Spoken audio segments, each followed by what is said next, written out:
रही हूँ उसके लिए बदला लेने, और आपने अगर मुझे रोका तो बहुत बुरा करेंगी। और देखेंगी कि जिस लड़की के पीछे वो मरी जा रही हैं वो तो इज्जत का जनाजा निकाल कर जा चुकी है। ऑफ कोर्स मामा, फिल्म चल रही है यहाँ पे। और फिर जब वो यहाँ आएंगी, मुझे ऐसा फील हो रहा है कि वहाँ पे कोई मसला हो रहा है। मैं जा रही हूँ ना माँ, सारे मसले हल। कौन, कहाँ? वहाँ कोई नहीं था। फरहत बहुत पछता रही होगी कि आखिर उसने अपने बेटे के सामने मुंह ही क्यों खोला और क्यों रक्षी का नाम ले दिया। अब तो आदिल सारी सच्चाई जानकर ही रहेगा। उसे ये नहीं मालूम कि आदिल पहले ही इस काम में लग चुका है और वो सारा की बेगुनाही साबित करना चाहता है और इसके लिए अपने दोस्त को भी कह चुका है, लेकिन उसका दोस्त रक्षी का नाम आने की वजह से ये सब कुछ छुपा चुका है।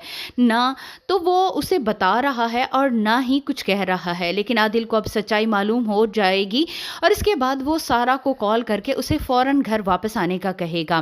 फरहत और रक्षी की तो जान पर बनी हुई है कि अगर सारा वापस आ जाती है तो मुनव्वर की माँ फौरन ही रिश्ता लेकर पहुंच जाएगी और उसकी और मुनव्वर की शादी हो जाएगी।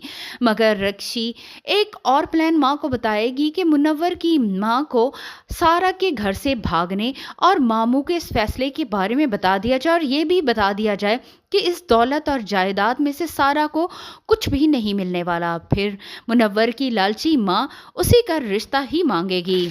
मजाक मजाक में ही सही, लेकिन ज़ारा अपनी माँ को बता चुकी है कि उसकी जुड़वा बहन है जो कि बहुत जुल्म और सितम बर्दाश्त करती रही है, अब वो उसका बदला लेने के लिए जा रही है।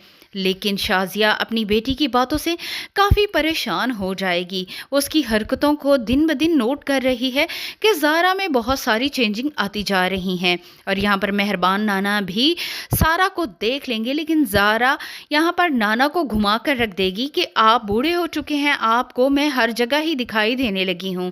लेकिन मेहरबान अब इतने बच्चे भी नहीं हैं कि ज़ारा की बातों में आ जाएं। उसे भी शक हो जाएगा कि इस घर में एक नहीं बल्कि दो लड़कियां ही रह रही हैं।